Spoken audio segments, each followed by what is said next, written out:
Welcome into Toyota Post-Game Live. The Kings fall to the Minnesota Timberwolves 124-110.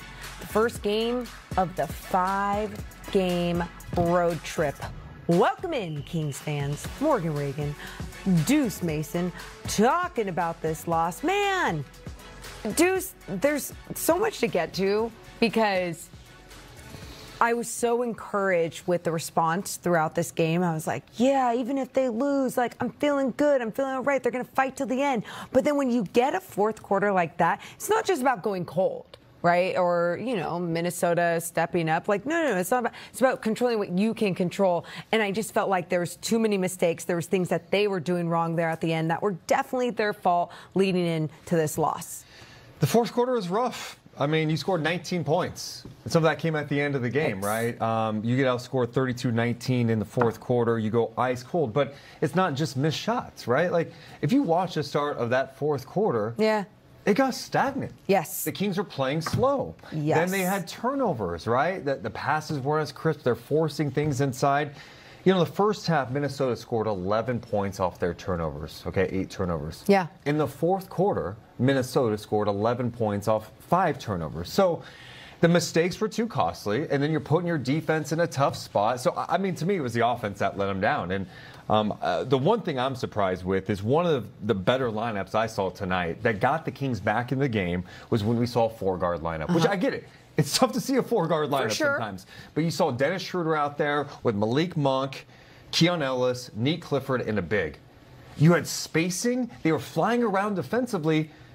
We never saw that lineup again in the game. Neat Clifford played 7 minutes in this game, 0 in the second half. Yeah, and again, that's obviously not the highlight of, or the biggest story of tonight's game or anything. It's not about who didn't play, but I think where I do get frustrated with that number is that how he was part of that group that got this team back into it. This game, especially from the start, kind of looking like it did against Atlanta, right? From the start. And then that second unit comes in and you see things change.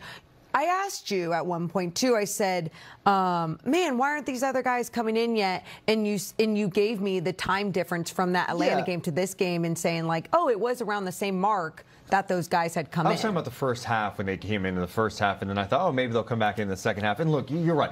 That lineup, not playing that lineup, was that the difference in the game? No, but I felt like in a moment where, like, you needed some ball movement, you needed some stops. Yeah. Maybe you go to that at some point in the third quarter. You know, Katie was just talking about on the broadcast that they looked a little tired at the end.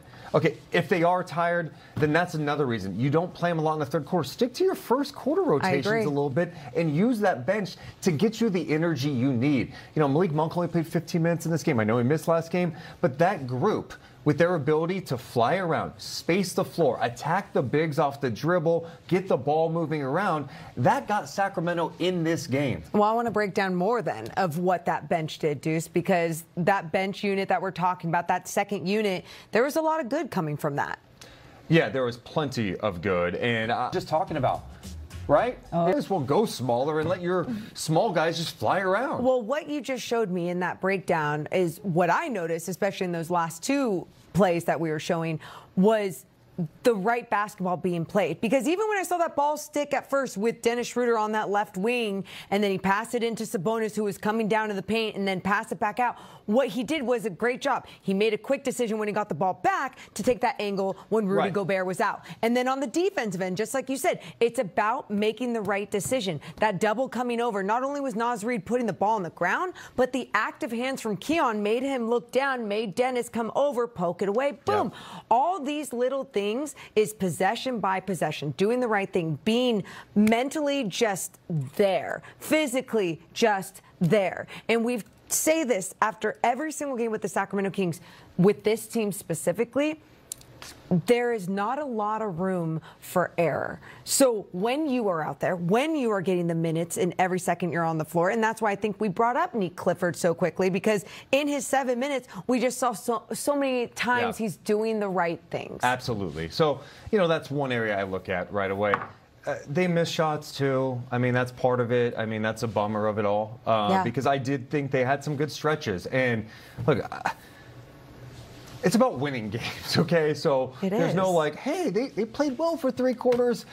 It was encouraging to see them come out with the fight, like Sabonis coming out with force, right? Even the starters a little bit in that third quarter, like, okay, I'm seeing them play the right way. So there's definitely encouraging elements, and this type of compete level hopefully could lead to wins down the stretch after you get through this brutal schedule. Yeah, and that's where I'm at with this one. But again, would have loved to see one more quarter played the right way. Something else that we saw that was really cool about this game, Russell Westbrook. We talked about him being in that 10,000 assist group now. He was dropping dimes left and right. In this game, he finished with 14 assists and 10 rebounds. Let's get to our next level player of the game, our Red Hawk Resort and Casino. Next level, Russell Westbrook. Boom, boom, boom. Most assists in NBA history. Look at that. Right there, right under Magic Johnson. That's a pretty impressive list of guys. And, you know, Russ has been doing it a long, long time. So, yeah, I thought he did a good job setting the tone, getting guys involved, getting Sabonis involved, Sabonis cutting. Fantastic stuff. And I like seeing Sabonis roll hard to the basket, stop and pop, get the short roll going. And Russ definitely had some nice plays. Turnovers were a big issue for him. Those are the moments of your. Did you just give me a look for mentioning that? Yeah. Well, no, I didn't give you a look. I gave you the like. Oh, come on. No, I was ready to. I was ready to go there. Like I was ready to be like, yeah, and some of his mistakes too. Hey, 10,000 club. But I was going to talk about two. Okay, you mentioned his connection with Sabonis. Time out. Let me stop. Westbrook, amazing. He is one of the best point guards. Celebrate for 20 more seconds. Good. 10,000 plus assists is an amazing accomplishment. Not taking away from that. I was just talking about the game. We were a post-game show, so I was just like, yeah, some of the turnovers tonight hurt him. He had 6 turnovers. Oh, yeah. Okay, we can talk about his assist. So yes, or his turnover. Now I feel bad. Am I not supposed to mention that? I'm totally joking. The one last thing I was gonna say was his connection with Sabonis. You had mentioned it, but I believe like 10 of those or 11 of those, a huge amount of those assists tonight were to Domas Sabonis. Right, I'm gonna be careful on this one. Sabonis with 34 points in this game, and he was coming in dunking on Gobert. You know, he had a rough matchup against Gobert last week, so for him to come out. Hopefully he's getting a little more comfortable dealing with that rib issue. I don't know if it's ever going to feel completely better, but he was going with authority to the rim.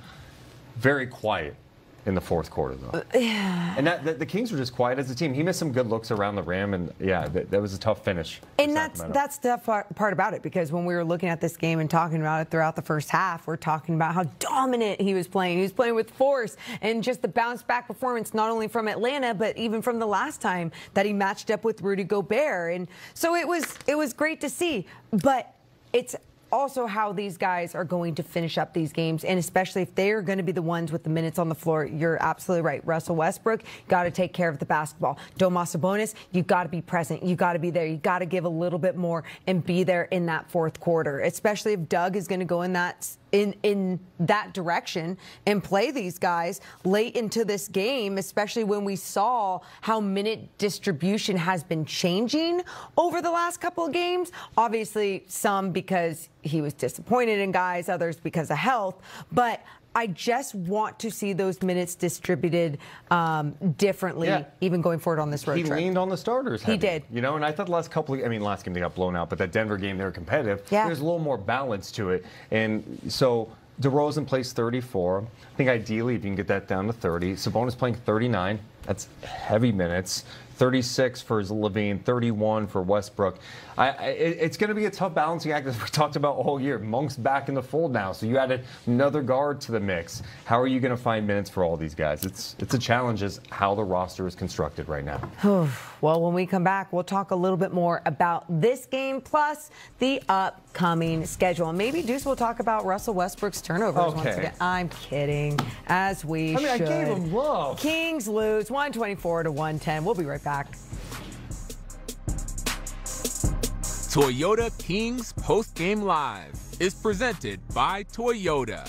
Class-leading MPG and more hybrid models than any other brand. Toyota,